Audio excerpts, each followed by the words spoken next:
Ladrona de libros, por Marcus Zusak. Capítulo 51. El ladrón de cielos.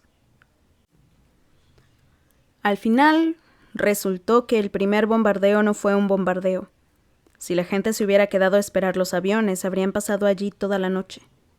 Eso explicaría por qué ningún cucú avisó por la radio.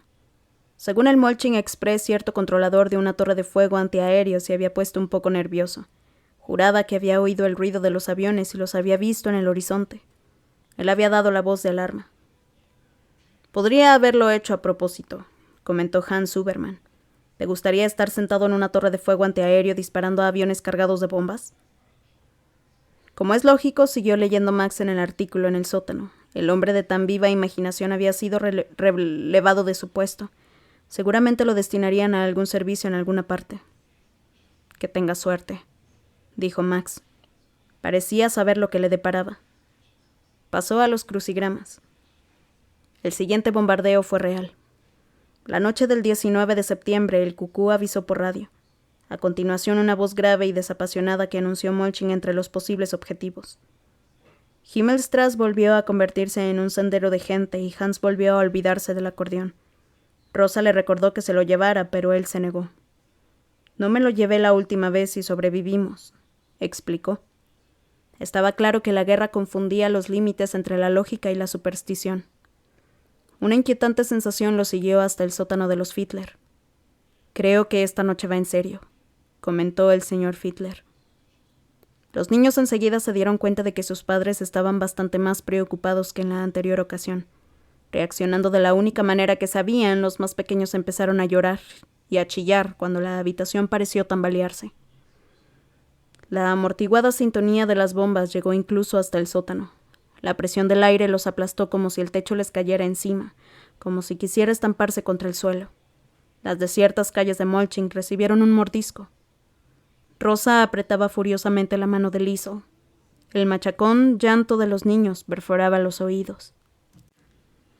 Incluso Rudy estaba completamente rígido.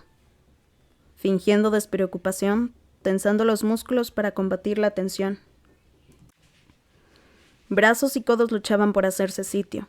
Algunos adultos intentaban calmar a los niños. Otros ni siquiera conseguían calmarse a ellos mismos. «Haz callar ese niño», gritó Frau Hotzafeld, aunque su voz no fue más que otro desaventurado reproche en medio del frenético caos del refugio. Mugrientas lágrimas asomaban a los ojos de los niños, y el olor a alientos nocturnos, el sudor de sobaco y ropa sucia de varios días se mezclaba y bullía en lo que en esos momentos era un puchero donde flotaban humanos. A pesar de que estaban una al lado de la otra, Liesl no tuvo más remedio que alzar la voz. «¿Mamá?» insistió. «Mamá, me estás destrozando la mano». «¿Qué?» «¡La mano!». Rosa la soltó y para sustraerse al barullo del sótano, Liesl abrió uno de sus libros y empezó a leer en busca de consuelo. El primer libro de la pila era El hombre que silbaba y lo leyó en voz alta para concentrarse. El primer párrafo llegó entumecido hasta sus oídos. «¿Qué has dicho?», rugió su madre, pero Liesl la ignoró para no perderse ya en la primera página. Al pasar a la siguiente, Rudy reparó en ella. Se fijó en lo que estaba leyendo y llamó la atención de sus hermanos con un golpecito en el hombro para que hicieran lo mismo. Hans Zuberman se acercó y pidió silencio. La calma se abrió paso en el abarrotado sótano. A la tercera página todo el mundo estaba en silencio, menos Liesl. El crujir de las páginas los cautivó. Liesl continuó leyendo. Compartió la historia durante unos 20 minutos. Su voz tranquilizó a los niños más pequeños. Y los demás imaginaron al hombre que silbaba huyendo de la escena del crimen. Liesl no. La ladrona de libros solo veía la mecánica de las palabras, sus cuerpos varados en el papel, derribadas a golpes para que ella pudiera pisotearlas. En algún lugar también estaba Max, en los espacios entre un punto y la mayúscula siguiente. Recordó cuando le leía mientras estaba enfermo. ¿Estará en el sótano? ¿U otra vez al acecho de un pedacito de cielo?, se preguntó. Un pensamiento agradable. Ella era una ladrona de libros. Él asaltaba el cielo. Todo el mundo esperaba el temblor del suelo. Seguía siendo inevitable, pero al menos ahora la chica del libro los tenía distraídos. Uno de los niños pequeños pensó en echarse a llorar, pero Liesl paró un momento e imitó a su padre o a Rudy. Elige. Le guiñó un ojo y retomó la lectura. Solo se interrumpió cuando las sirenas se colaron en el sótano. «Ya pasó», anunció el señor Jensen. «Silencio», ordenó Frau Holzapfel. Liesl alzó la cabeza. «Solo quedan 2 párrafos para acabar el capítulo», informó, y continuó leyendo sin mayor énfasis. Solo palabras. Diccionario de definiciones. Definición número 4. Wort.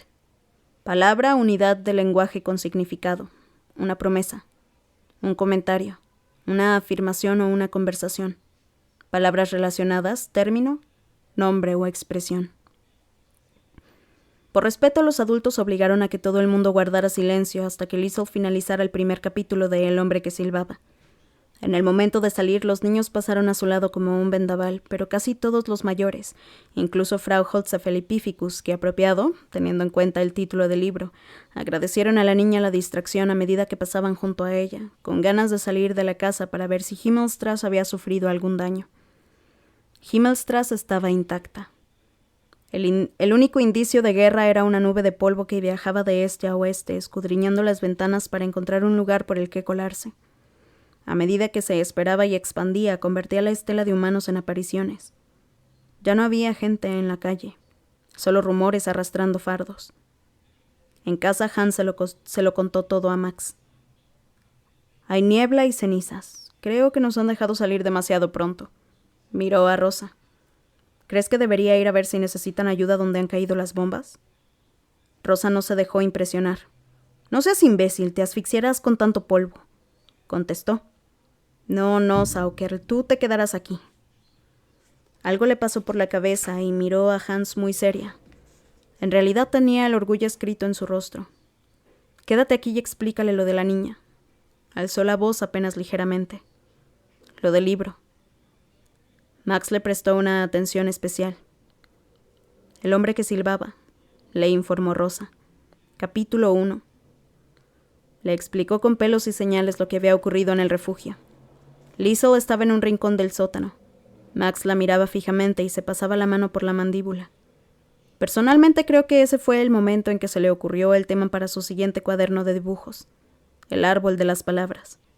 Imaginó a la niña leyendo en el refugio, compartiendo las palabras literalmente. Sin embargo, como siempre, también debió de ver la sombra de Hitler. Puede que ya oyera sus pasos acercándose a Himmelstrasse y al sótano. Al cabo de una larga pausa, parecía que estaba a punto de hablar cuando Liesl se le adelantó. «¿Has visto el cielo esta noche?» «No». Max señaló la pared. Miraron las palabras y el dibujo que había pintado hacía más de un año, la cuerda y el sol chorreante. Hoy, solo este. Esa noche ya no hubo más palabras, solo pensamientos. No puedo hablar por Max, Hans o por Rosa, pero sé que Liesl Memminger estaba pensando que si las bombas caían alguna vez en Himmelstrasse, Max no solo tendría menos oportunidades de sobrevivir que los demás, sino que también moriría completamente solo.